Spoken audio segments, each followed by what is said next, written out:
Assalamualaikum warahmatullahi wabarakatuh. Hi everyone, welcome back to podcast MU. Bersama saya Mia Alkaf. Hari ini aku senang banget finally kedatangan seorang mahasiswa Fakultas Pertanian angkatan 2020. Tidak hanya itu saja, beliau juga merupakan seorang Bupati Himakua Unsri.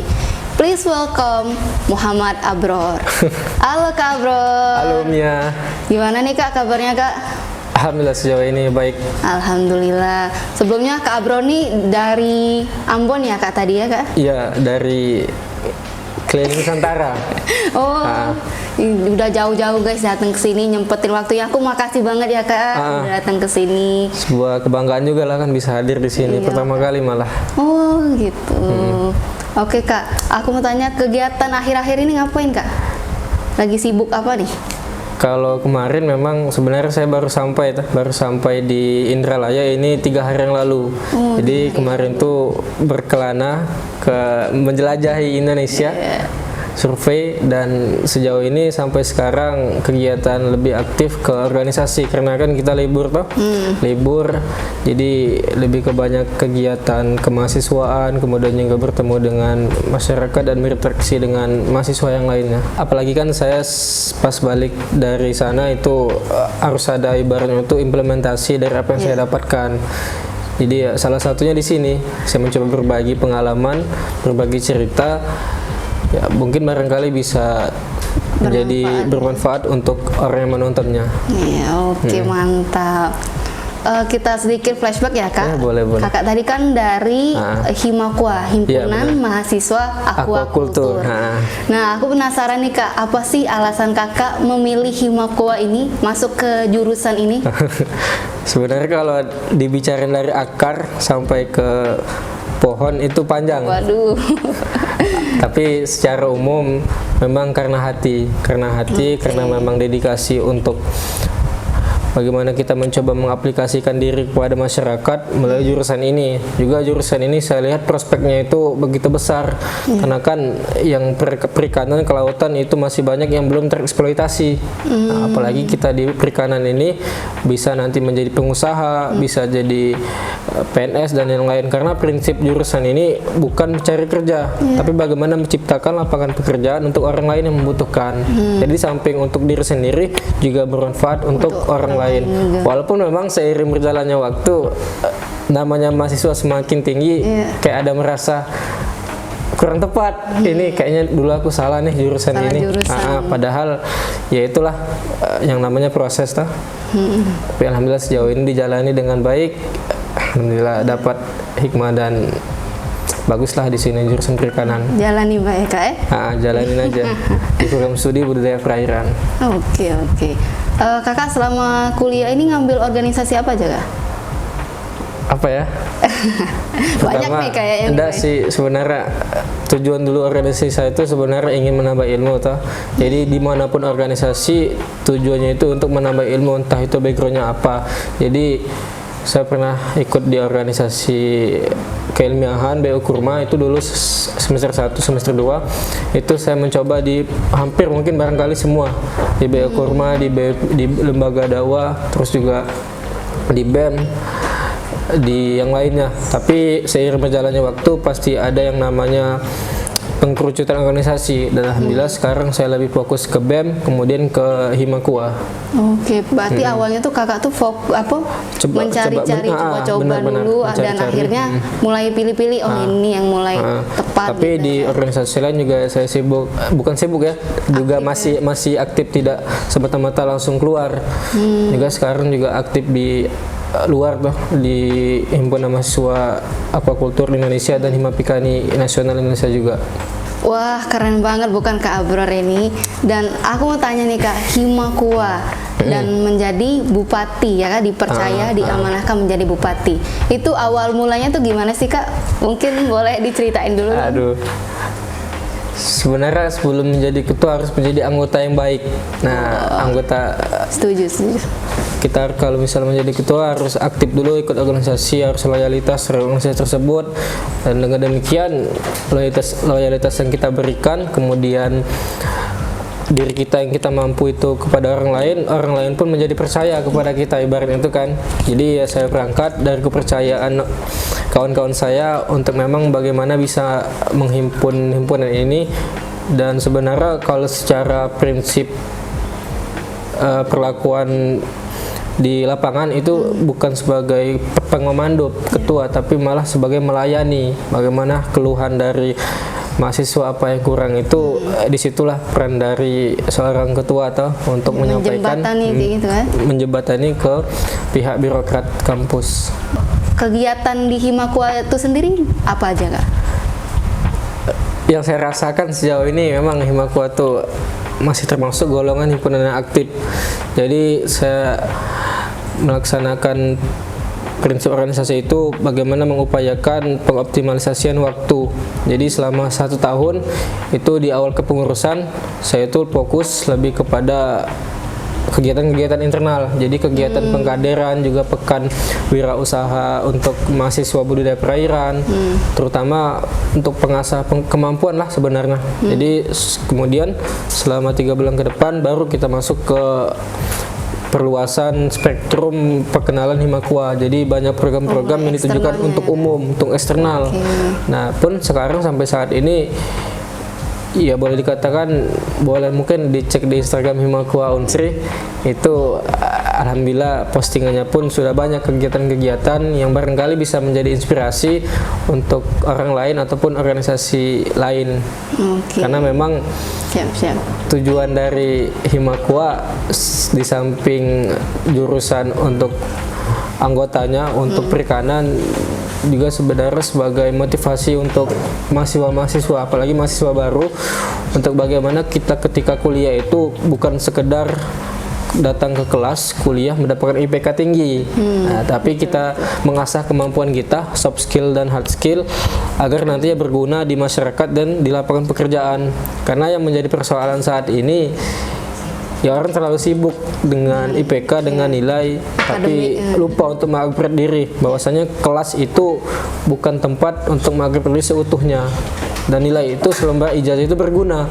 Tapi kalau tidak didampingi dengan soft skill dan pengalaman, itu bakal tidak balance dan tidak bakal berkorelasi. Kurang lebih gitu. Untuk postingan tadi, Kak, apa Kak nama Instagramnya, Kak? Mungkin boleh disebutin dulu, Kak. Iya, sekalian mungkin nanti ada maba toh yang lihat, apalagi mahasiswa budidaya perairan itu Himakua Unsri. Himakua _Unsri. Oke, nanti lihat gambarnya di sini guys, atau di sini ya guys. Boleh. Sekalian promosi, nggak apa-apa kan? Boleh dong. Oke, kan udah organisasi. Nah, aku bingung, Kak, itu gimana sih cara Kakak ngebagi kuliah dan organisasi tadi? How do you manage your time? Wow, English. Sebenarnya saya juga termasuk orang yang ngalur sebenarnya.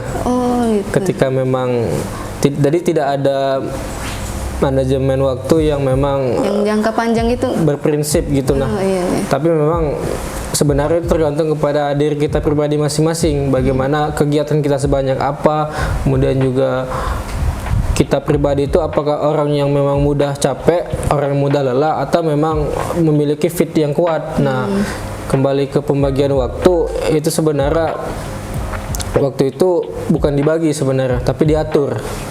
Jadi 24 jam itu saya rasa itu waktu yang cukup. Misal kalau saya itu biasanya itu mengatur pagi itu memang kegiatan untuk belajar, membaca buku, karena di pagi hari lah kemampuan berpikir otak kita tuh berprogres secara cepat. Nah, siang itu mulai kita kontak-kontak ke organisasi segala macam, terus juga sampai sore, baru malam ketika memang bertabrakan dengan tugas kuliah, kita fokus ke tugas kuliah di malam hari. Utamakan ya, Kak? Karena kan kita perlu juga mengulang pelajaran, apalagi secara online ini. Ya, betul. Nah, jadi malam itu waktu yang tepat kalau bagi saya untuk mengulang. Jadi kalau misalnya ada waktu yang ataupun kegiatan yang bertabrakan, kita pilih kegiatan yang memang benar-benar ketika tidak ada kita itu tidak berjalan. Artinya benar-benar membutuhkan kita. Itu yang kita pilih duluan. Tapi biasanya saya itu sering memang ada kegiatan yang satu waktu bertabrakan. Jadi cara saya itu setengah-setengah gitu. Nah, Jadi misal 30 menit datang ke Himakua. Nah, nanti kalau memang sudah terhandle, sudah ada yang kita percayai, baru 30 menit lagi datang ke BEM misal. Nah, jadi kena semua toh. Asal kita perlu juga untuk mempercayai orang lain. Wah, ternyata seperti itu guys, cara membagi mengatur waktu versi Kak Abror. Itu diprioritasin dulu mana yang memang urgent dan mana yang bisa dihandle oleh orang lain gitu. Oke Kak, aku dengar-dengar nih Kak, katanya Kakak ikut kompetisi nasional Agriculture Scientific Writing Competition. Nah, itu apa Kak? Itu apakah sefakultas atau seunsri atau bagaimana itu Kak? Ya, sebenarnya itu menjadi panitia, menjadi ketua pelaksana. Itu merupakan, kalau disingkat tuh akustik. Kalau orang berpikir akustik itu musik toh. Nah, tapi akustik itu singkatan dari lomba keilmiahan di Fakultas Pertanian, BO Kurma namanya. Nah, jadi tahun kemarin menjadi ketua pelaksana dan memang tingkatnya itu nasional, dan ya dari situ kita banyak belajar bagaimana kita mencoba untuk menulis ilmiah, apalagi kita ini mahasiswa toh dituntut untuk menulis ilmiah skripsi nanti, dan disitulah tahap-tahap belajar bagaimana cara mengordinir orang lain, dan itu memang kemarin sebelum menjadi seorang bupati di Himakua. Oh, jadi sebelum bupati nih? Ya, sebelum, kan tahun 2021 tuh menjadi jadi ketua pelaksana. Oh gitu. Dan memang kita dalam melaksanakan segala sesuatu, entah itu mengambil apapun, harus ada output yang kita dapat.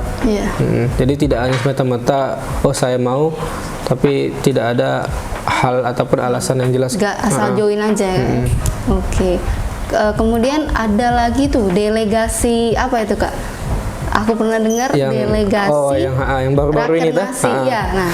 Ya, tadi sempat disinggung di awal kalau saya ini sebenarnya baru sampai di sini karena kemarin 1 bulan sebenarnya kalau secara keseluruhan itu melaksanakan kegiatan Rakernas sama Rakornas, itu rapat koordinasi nasional dan rapat kerja nasional himpunan mahasiswa aquakultur se-Indonesia. Oh, se-Indonesia guys. Jadi pertama itu ke Ambon. Nah, jadi sebenarnya boleh nggak saya cerita terkait dengan, karena mungkin menarik bagi saya perjalanan. Jadi perjalanan dari sini ke Ambon itu sebenarnya banyak tantangan dan rintangan. Karena pertama dari segi biaya, dari segi jarak dan yang lain. Karena Ambon itu kan Maluku toh, posisinya jauh di timur Indonesia, satu provinsi lagi sudah masuk ke Papua. Nah, jadi termasuk daerah terpencil itu Kak? Atau? Enggak, memang provinsi, tapi kan sudah di ujung timur Indonesia. Jadi kemarin terkendala dengan biaya, terkendala dengan waktu juga, karena orang lain libur, kita pengen libur juga sebenarnya, tapi karena dorongan dari kawan-kawan juga, dari orang tua, sudah berangkat, karena prinsipnya itu pengalaman itu ketika memang ada di depan mata, kenapa tidak kita ambil? Kalau kita nanti coba-coba nanti pasti ada lagi, tidak bakal ketemu, tidak bakal ada. Jadi di situ saya rasa orang lain mungkin tidak seberuntung saya bisa mendapatkan peluang ini, kenapa enggak saya ambil untuk eksekusi. Jadi akhirnya saya berangkat ke Ambon. Itu kalau kalian mau jalan-jalan dengan murah itu naik kapal. Jadi saya dari sini ke Jakarta itu naik bis, itu kurang lebih ya 300.000. Terus naik bis. Berapa jam naik bis? 12 jam. Habis naik bis baru naik kapal ke Ambon 1 minggu. Itu di kapal tanpa ada sinyal, tanpa ada koneksi internet apapun, jadi fokus kepada perjalanan. Nah, yang menariknya adalah naik kapal itu kita segala riset bagaimana sebenarnya Bhinneka Tunggal Ika itu memang ada di Indonesia, berbeda-beda tapi tetap satu. Kiri kanan depan belakang tempat tidur saya itu dengan orang berbeda. Kiri orang Merauke, depan orang Tegal, ngerasain langsung ya Kak? Belakang orang Sulawesi. Jadi tahu bagaimana perbedaan itu, keberagaman itu ternyata kalau kita lagi kumpul bisa menjadi keseragaman. Nah, jadi ya sangat banyak ilmu kultur yang memang baru untuk diri saya kemarin merasakan bahwa sebenarnya di Indonesia ini bukan cuma Palembang, bukan cuma makanan pempek yang ada, tapi masih banyak conro, coto, papeda yang lain itu luar Beda biasa. enak, guys. Apalagi kemarin ya kalau sendiri kan saya berangkat sendiri, pasti ada pengalaman yang dibilang tuh kurang enak karena kan sendiri juga keamanan juga sedikit longgar tuh. Tapi yang saya ingin sampaikan bahwa keberanian itu adalah kunci untuk kita maju ke depan. Jadi berani ngambil keputusan untuk kita berangkat.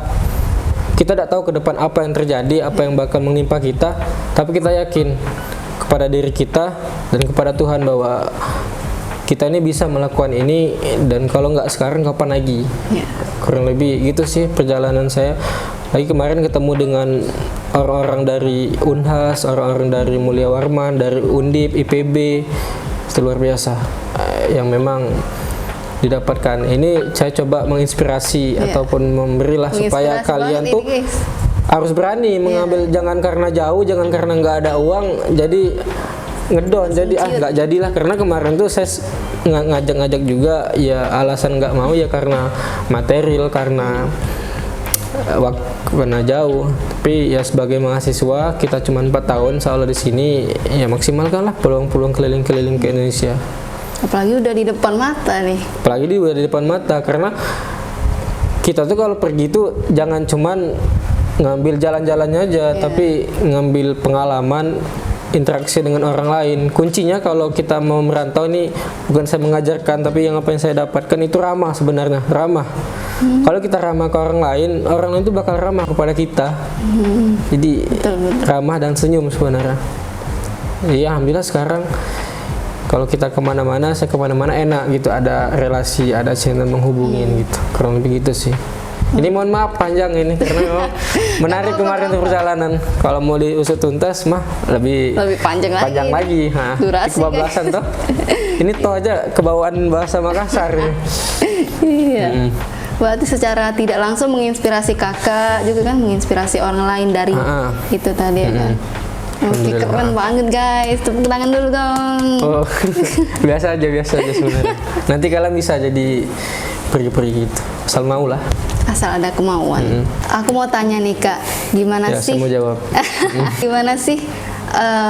Mungkin definisinya aja dulu ya. Definisi ketua yang baik versi Kak Abror, menurut Kak Abror. Sebenarnya saya juga tidak tahu definisi ketua yang baik itu, karena ketua yang baik itu sebenarnya sifatnya subjektif.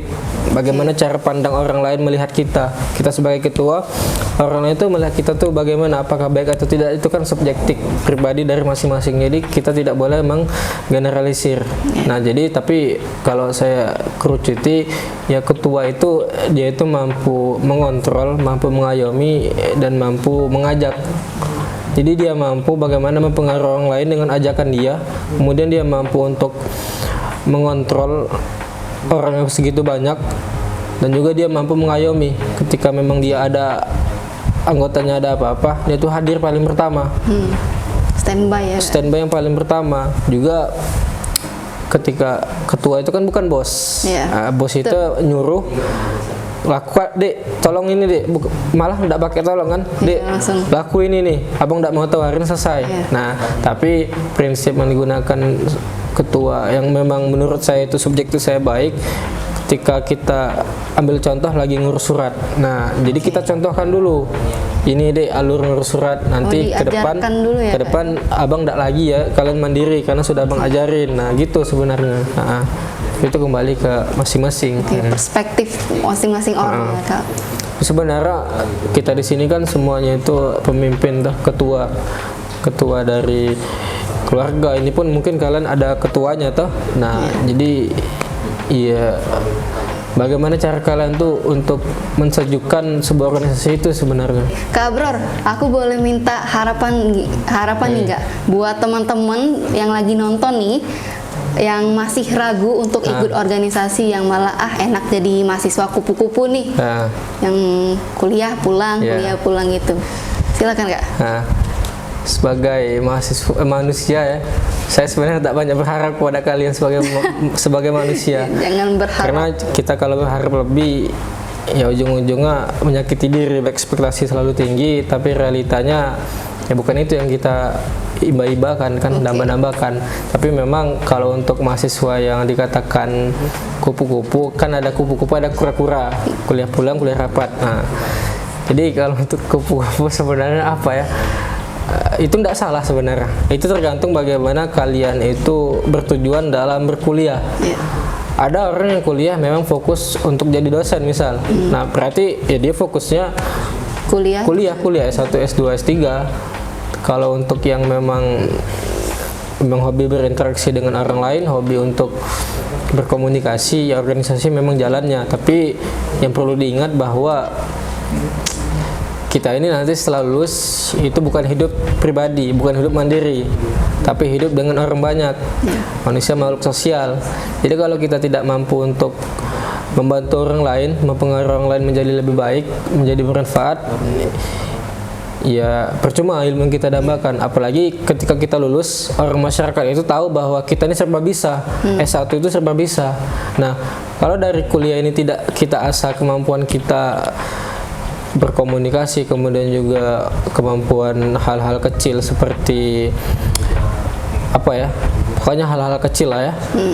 Kalau itu kan bisa didapatkan di organisasi. Kalau kuliah mah kita bangku kuliah, dapat nilai, dengarkan guru, udah selesai. Tapi di organisasi kita itu dapat bisa mengenal bagaimana kerasnya kehidupan. Secara tidak langsung. Secara tidak langsung kita juga bagaimana menghormati orang lain, menghargai orang lain, kemudian juga belajar untuk berani. Dan itu semua digunakan dan dibutuhkan di masyarakat. Nah, setelah yang dibutuhkan di masyarakat juga di dunia kerja, attitude, sopan santun itu yang paling utama. Nah, memang basic utama adanya sopan santun keluarga, tapi organisasi juga bisa untuk mendorong itu, karena organisasi juga belajar terkait dengan etika, moral, dan norma. Nah, jadi dengan berorganisasi kita itu dapat mengasah pola pikir, dapat bisa juga menjadi orang bermanfaat untuk orang lain. Dan yang terakhir, kalau kalian memang tetap ingin menjadi kupu-kupu, berarti kuliah pulang amat akan disayangkan, karena kita ini cuma 4 tahun dan hidup ini cuma sekali. Jangan menua tanpa arti. Itu sih. Jangan sia-siain kesempatan nih, gitu ya Kak. Oke, makasih banyak Kak Abror atas kesempatannya telah hadir dan sharing-sharing di sini, karena nggak semua orang bisa mendapatkan pengalaman dan sharing seperti ini. Ini ilmu mahal guys. Jadi buat teman-teman yang mungkin masih bingung, masih ragu, masih mungkin bisa juga stuck di fase takut tambah dewasa, wah ini video ini bermanfaat banget sih guys. Oke, mungkin boleh Kak closing statementnya untuk audiens yang lagi nonton di sini Kak? Yang nonton itu umum ya, bisa dari berbagai macam angkatan, berbagai macam mahasiswa, bahkan mungkin berbagai macam pekerjaan. Jadi closingnya adalah bagaimana kita itu mampu untuk memanfaatkan peluang sekecil apapun, karena di dunia ini tidak ada orang beruntung.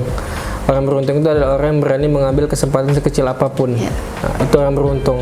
Terus untuk kalian barangkali yang di sini nanti kebanyakan mungkin mahasiswa yang baru, itu mari bersama-sama kalian mengupgrade diri dan juga bergabung di dalam segala macam kegiatan yang sekiranya itu bisa bermanfaat untuk kita semua.